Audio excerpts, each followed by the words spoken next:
This is Janet. Okay, this is a live video. I know there's less light. This is kind of dark, but what matters is the content.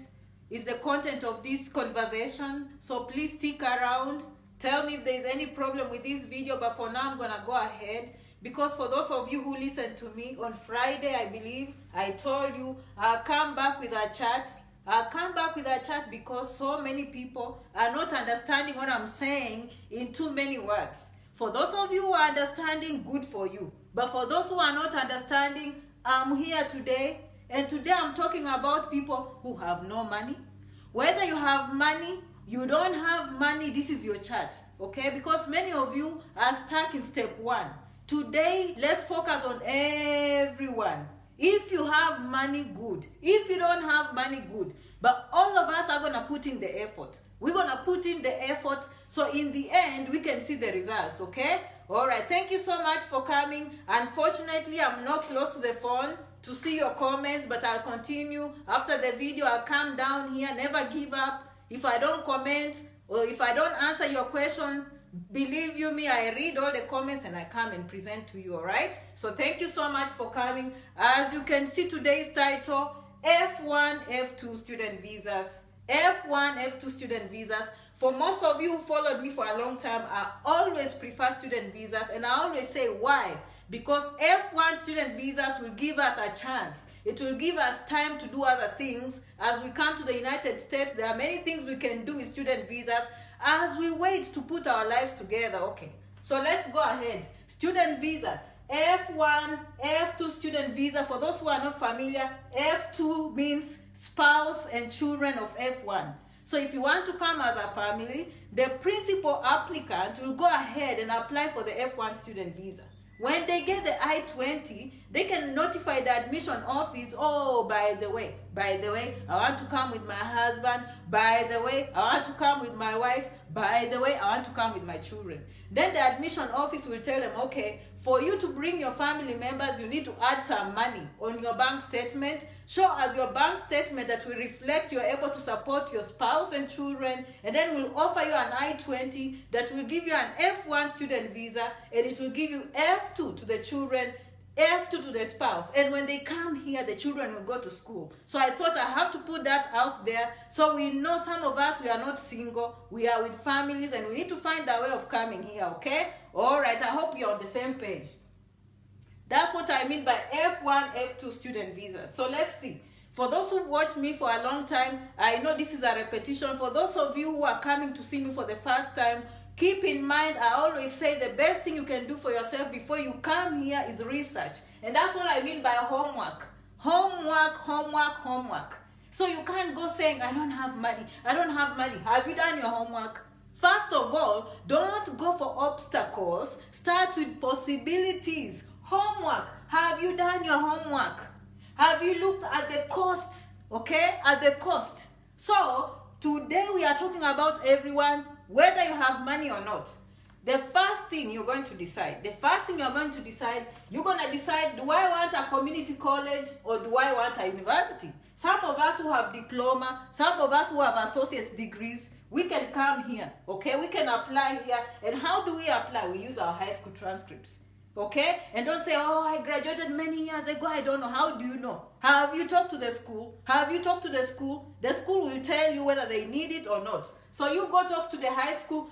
Bring your high school transcripts, talk to the community college, apply for using high school transcripts. And most of you, you've told me, Janet, how do I know? Because the embassy will deny me if I'm going to a community college. They will ask me why not a university. And the video I told you, we don't know, because so long as the community college is still giving I-20s to international students, who are we to decide that the embassy will deny us? Okay? All right. So we're going to try our best. Why do we like community colleges? Because they are cheap. Okay? We are not going to tell the embassy because they are cheap, but as we know, probably we are able to raise some money to get started in the community colleges, okay? What do you tell the embassy? It's practical. okay? You know what? I have a degree in finance, but I'm going to the community college to do a course in auditing because it's practical information, it's hands-on information I only need for 2 years. I come back home and then I'll use it. That's why I don't want to go to the United States for 4 years. I only need to be there for 1 year. I only need to be there for 2 years to get practical skills, okay? Practical skills. Why do we need community colleges? First of all, I say practical skills. It's a short course. It's cheaper. And it gives an opportunity for people who have a diploma and they didn't qualify to go to university. When you're finished with this, believe you me, in the United States, once you're here, once they admit you here, you can always come to the university. No one is going to ask you about your high school again. Okay? You can use this to come up here. If your dream was to go to a big university, you can start from here, community college, and then transfer here, okay? Most of these community colleges, F1 student visas, as you all know, I've always told you, they will always allow you to work on campus. We'll come to that again, later on. Now, once you decide it's community college, some of you will decide to come to the university. Who are these people applying for the university? Those with a bachelor's degree already. If you've done your first degree, this is a good chance. You've done your master's, you've done your PhD. You can be applying for all these things, okay? Some people apply to come here as scholars on J1. I had to add this, but this mostly is J1.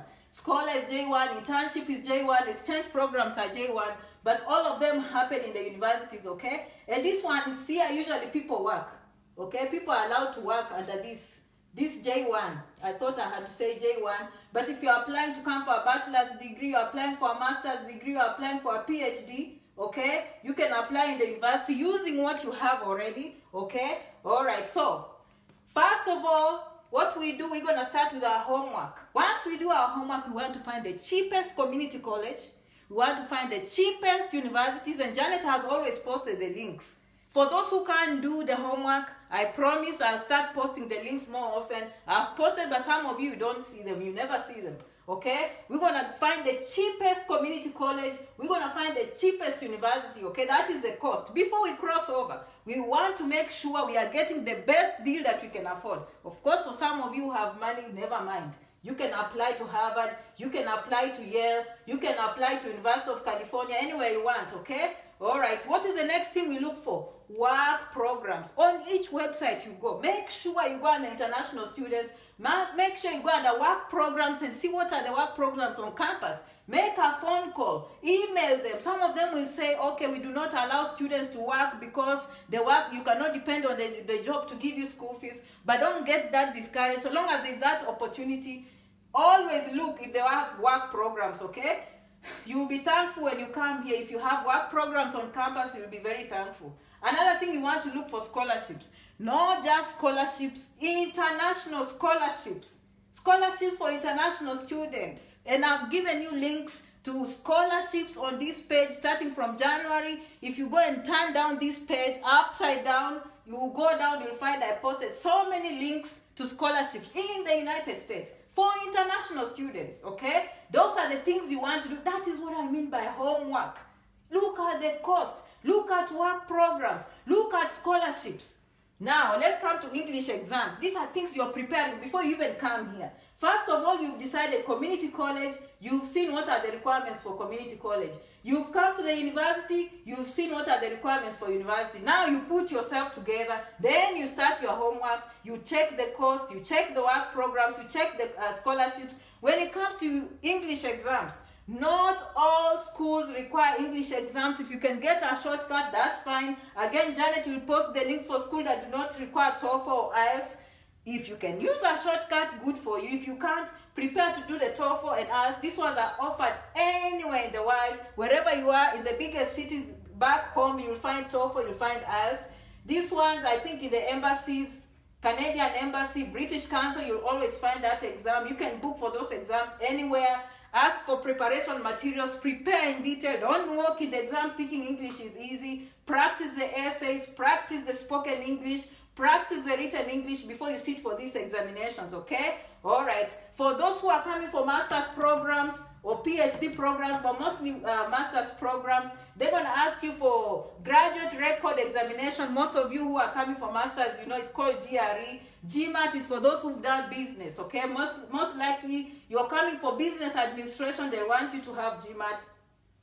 Those of you who are applying for the first time, straight from high school, coming for a bachelor's degrees, they want your SAT scores. So you want to make sure you do your SATs so you can prepare everything, okay? Why did I add this thing, credential evaluation? Most schools will want you to give them your transcripts and show what you did in high school, okay? They're going to want you to break down what you did in your university, what you did in your high school, but most of the time it's the university asking for your university transcripts. They use organizations called credential evaluation services. It's up to you to find out from the university which credential evaluation they want. These are the common ones I know. I've used ECE. I've used for the nurses, they use CGFNS, and this is World Education Services. These are the 3 examples that you need to write in your notes. You can take a picture of this. I'll take a picture of this and show you. I'll post this on my wall so you can remember the names. Anytime I say credential evaluation, these are just a few of them. These are the most common. I know dentists who've come here, they've used ECE. I actually have added something for the medicine. ECE, those doing medicine, I'll add another word for them, but ECE is common, CGFNS and World Education Services. These are the credential services that will go through your education, evaluate and tabulate it and make it an equivalent to the United States, okay? Because the United States, they use things that's called GPA, something like that. Not first class, second class honors, they don't use those things, okay? All right, so I've gone through all these to simplify, because no complaints, no, I don't have money, I don't have what, no. Please, all of us should be able to do step 1. People that follow Janet should be able to go to the embassy and get a visa. If they are denied that way, we know we tried our best. Because we did all this, life is a risk. Dear, all this, you're losing money.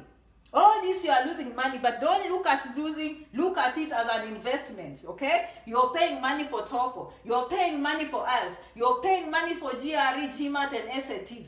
That way, you don't even know whether you'll get a visa or not. But that is what it takes to succeed. If you see people in America, this is what they don't tell you. This is what their families have been helping them. Some of them did on their own because they dreamt big, okay? So it's all about your dream. Whether you have someone or you don't, during your free time when you have internet, this is what you should be doing to change your life. The whole world is doing this. Join the world. Do this. F1, F2 student visa, okay? So after you do all this, you've decided whether you go to community college or university, you've seen what the requirements are, you have enough reasons to give to the embassy if you are going for community college, you have enough reasons for going to the universities, you go and do your homework, you have your exams ready depending on which colleges you've chosen. Some schools might not need GRE, some schools might not need English exam. It's time to take action. Time to take action. What do I mean by action? You go to the website of those schools you identify, you look for admission office, you go under international students, you apply. If you are a graduate, undergraduate, go there, apply and complete the forms completely. If you have questions, call them, email them, but make a complete application, okay? What is your goal? Is to start looking for bank statements. After I've added for you to look for a passport. Guys, you should be looking for a passport. All of you should be looking for a passport now, okay? Bank statement and passports, those are things you should be preparing. That should be your goal. Your action, you're taking, you're completing forms. Goals is to find a bank statement and a passport. The results, after you've done all this and you've applied the forms, you want them to issue an I-20. This is the result we want. At the end, after doing all this, we want something called an I-20, which is equivalent to admission in the United States. Once they admit you, now we are getting ready to go to the embassy. That will be a chat for next time. I don't want to go beyond this video. The next time I'll move on from here is for now us to move to the embassy. Okay? Now, we are moving from this dreaming.